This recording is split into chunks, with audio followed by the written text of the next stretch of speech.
2024 లేదా 25లో డిగ్రీ లేదా బీటెక్ చదివారా? సాఫ్ట్‌వేర్ జాబ్ కోసం ఎదురు చూస్తున్నారా? అయితే కోడ్ జ్ఞాన్ 100 డేస్ కోర్సులో చేరండి, జాబ్ సాధించండి. నమస్కారం ఉమా గారు.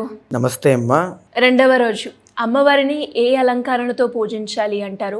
అండ్ అలాగే అమ్మవారి యొక్క అలంకరణ యొక్క విశిష్టత ఏంటి? ఆ రోజు మనం అమ్మవారికి ఎలాంటి నైవేద్యం పెట్టాలి అంటారు? దాంతోపాటు ఎస్పెషలీ ఆ రోజు మనము ఎలాంటి నియమాలు పాటించాలి అంటారు? ఈ రోజు కనుక ఏ రాశి వారు కనుక అమ్మవారిని పూజిస్తే వారి అనుకున్న కోరికలు నెరవేరుతాయి అంటారు? శరన్నవరాత్రి మహోత్సవాల్లో అమ్మవారు శక్తి స్వరూపం అండి. అఖిలాండ కోటి బ్రహ్మాండ నాయకి అయి ముగురమ్మల మూలపుటమైనటువంటి అమ్మవారిని మనం అనంత నామాలతో అన్లిమిటెడ్ రూపాలలో మనం కొలుచుకోవచ్చు, ఎలాగైనా మనం పిలుచుకోవచ్చు. అయితే మనకున్నటువంటి ఆ తిథులు, ఆ నక్షత్రాల యొక్క ఆధారంగా అమ్మవారిని మనం ఆ రోజున ఏ విధంగా కొలిచినట్లయితే ఆ శక్తిని మనకు ఎలాంటి ఫలితాలు ఉంటాయి, ఎలాంటి సౌభాగ్యాన్ని అమ్మవారు ఇస్తుందనేటువంటి క్రమంలో రెండవ రోజు బాలా త్రిపుర సుందరి అమ్మవారండి. బాలా త్రిపుర సుందరి అంటే అత్యంత శక్తివంతమైనటువంటి దేవతగా అందరికీ తెలుసు. శ్రీ విద్యలో షోడశి విద్యకి అమ్మవారు అధిష్టాన దేవత అండి. చాలా గొప్పదైనటువంటి విశేషమైనటువంటి సాధన అన్నమాట. సో బాల అనేటువంటిది పేరు ఎప్పుడైనా సరే చాలా పవిత్రమైంది, చాలా శక్తివంతమైంది, జ్ఞానవంతమైంది, మోక్షప్రదం అండి బాల అనేటువంటి పేరు. బాలాంబికగా అమ్మవారిని మనం కొలుస్తూ ఉంటాం. అమ్మవారి యొక్క స్వరూపం కూడా చిన్న పిల్ల ఎలా అయితే ఉంటుందో ఆ యొక్క స్వరూపంలో అమ్మవారు మనకు దర్శనం ఇస్తూ ఉంటారు. అయితే బాలా త్రిపుర సుందరి, త్రిపురములు అంటే ఏంటి అంటే మనలో ఉండేటువంటి జాగ్రత్త, స్వప్న, సుషుప్తి అని పిలువబడేటువంటి అవస్థలు అన్నమాట. మనం ఎన్ని జన్మలెత్తినా సరే, ఎన్ని జన్మలెత్తినా అండి, ఈరోజు మీరైనా నేనైనా ఎన్ని జన్మలెత్తినా ఈ జాగ్రత్త, స్వప్న, సుషుప్తి అని పిలువబడేటువంటి మూడు అవస్థల్లోనే మనం తిరుగుతూ ఉంటాం. ఉపాధులు మారుతూ ఉంటాయి అంతే. అంటే మనం ఈ జన్మలో నేను ఇలాగ, మీరు ఈ జన్మలో ఇలాగా, వచ్చే జన్మలో వేరే విధంగా, కానీ ఈ అవస్థలోనే ఉంటాం. ఇవన్నిటినీ దాటి పరబ్రహ్మతత్వాన్ని, మోక్షాన్ని చూడగలిగేటువంటి శక్తి మనకి కావాలి అన్న బాలా త్రిపుర సుందరి అమ్మవారి యొక్క సాధన చాలా విశేషమైన ఫలితాలు ఇస్తుందండి. చాలా గొప్ప ఫలితాలు. అమ్మవారి యొక్క శక్తి స్వరూపం కూడా భండాసురుడు యొక్క కుమారుల్ని 30 మంది చంపడానికి వెళ్ళినప్పుడు హంసలతో లాగబడేటువంటి రథం మీద అమ్మవారు వెళ్ళింది అని చెప్తారండి. హంసలు అంటే ఇక్కడ ఏంటి అంటే, ఇక్కడ మహన్యాసంలో కూడా చాలా మన యొక్క అభిషేక ప్రకరణంలో కూడా మహన్యాసం చెప్పినప్పుడు హంసో హంసస్సో హంసః పరమ హంస అని చెప్తాం. అంటే ఏంటి అంటే ఉచ్ఛ్వాస నిశ్వాసలు అన్నమాట. మనం ఊపిరి అన్నమాట. మన ఊపిరి ద్వారా మన ప్రాణశక్తిని ఎలా బిల్డ్ చేసుకోవాలి, మన ఆరాని ఎలా పవర్ఫుల్గా మార్చుకోవాలి, మనలో ఉండేటువంటి దుర్గుణాలని, తర్వాత ఈ కామ క్రోధ లోభమోహ మదమాత్సల్యాలని ఎలా అణిచివేయాలి, మనకి మనమే ఆత్మజ్ఞానాన్ని ఎలా పొందాలి, మోక్షానికి మనల్ని మనమే ఎలా దర్శనం చేసుకోవాలి అనేటువంటిది చెప్పే తత్వమే బాలా త్రిపుర సుందరి అమ్మవారండి. చాలా శక్తివంతమైనటువంటి స్వరూపం అమ్మ. అయితే అమ్మవారి యొక్క ఆరాధన ఎలాంటి మనకి లాభాలు ఇస్తుంది అంటే, కొంతమంది పిల్లలకి బాల అరిష్ట దోషములు అని ఉంటాయండి. మీరు వినే ఉంటారు. అంటే ఆర్టిజం అంటారు. మాటలు సరిగ్గా రావు, ఆరోగ్య ఇబ్బందులు చాలా ఎక్కువ ఉంటాయి, అంగవైకల్యంతో జన్మిస్తారు. పిల్లలకి ఎదుగుదల అనేటువంటిది ఆగిపోతుంది. కొంతమంది ఒక చెయ్యి బాగుంటుంది, ఇంకొక చెయ్యి విషయంలో కాస్త ఇబ్బంది ఉంటుంది. సంథింగ్ అది చెయ్య సరిగ్గా లేదండి, అది పుట్టేటప్పుడు సంథింగ్ ఇబ్బంది జరిగింది అంటూ ఉంటారు. అలాంటి ప్రాబ్లమ్స్ ఉన్న బాల అరిష్ట దోషముల వల్ల చిన్న వయసులో గాయాలు, యాక్సిడెంట్స్, ప్రమాదాలు ఎక్కువగా జరుగుతాయండి.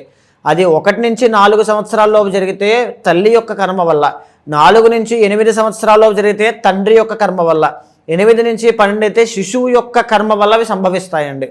అంటే ఆ శిశువు మరణించినా ఆశ్చర్యపడక్కర్లేదన్నమాట. అలాంటి పరిస్థితులు కూడా ఉంటాయి. ఇంకొకటి ఏంటి అంటే, ఈ బాల అరిష్ట దోషముల్లో ఆ పిల్లలు పుట్టిన తర్వాత తల్లిదండ్రులకి నష్టం కలగడం, ఆర్థిక నష్టాలు, రుణబాధలు, వ్యాపార నష్టాలు, ఉద్యోగం పోవడం, ప్రశాంతత లేకపోవడం, ఇలా ఉంటాయి. సో ఇలాంటివి ఏ సమస్యలు ఉన్నా సరే అమ్మ, పిల్లలకి సంబంధించిన ఏ దోషాలున్నా, వాళ్ళు దుర్వ్యసనాలు పాలన పడుతున్నారనుకున్నా ఆ రోజున, రెండవ రోజున బాలా త్రిపుర సుందరి అమ్మవారి యొక్క ఆరాధన తప్పకుండా చేయండి.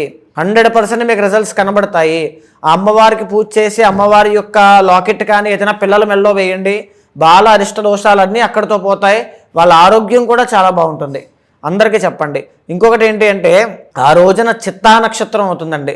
ఎవరైతే రుణ బాధలతో ఇబ్బంది పడతారో, రుణ బాధలు, అప్పుల విషయంలో తీవ్రమైన ఇబ్బందులుండి కోర్టు సమస్యలుండి, న్యాయపరమైనటువంటి చిక్కులుండి, తర్వాత చర్మ వ్యాధులున్న వాళ్ళు, తర్వాత రక్తపోటు, తర్వాత బీపీ,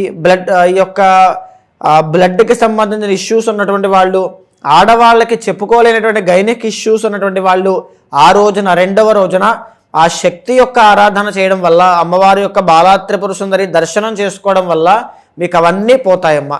ఇవే కాకుండా రియల్ ఎస్టేట్ వ్యాపారం చేసేవాళ్ళండి, ఎవరైతే భూములు అమ్మి కొని చేసి భూమికి సంబంధించిన వ్యాపారం చేసే వ్యవసాయదారులు, లేకపోతే రియల్ ఎస్టేట్ వ్యాపారస్తులకి కూడా రెండో రోజు బాలా త్రిపుర సుందరి అమ్మవారి దర్శనం చేసుకోవడం చాలా శుభప్రదము, ఆనందదాయకంగా మీకు రిజల్ట్స్ కనబడతాయి.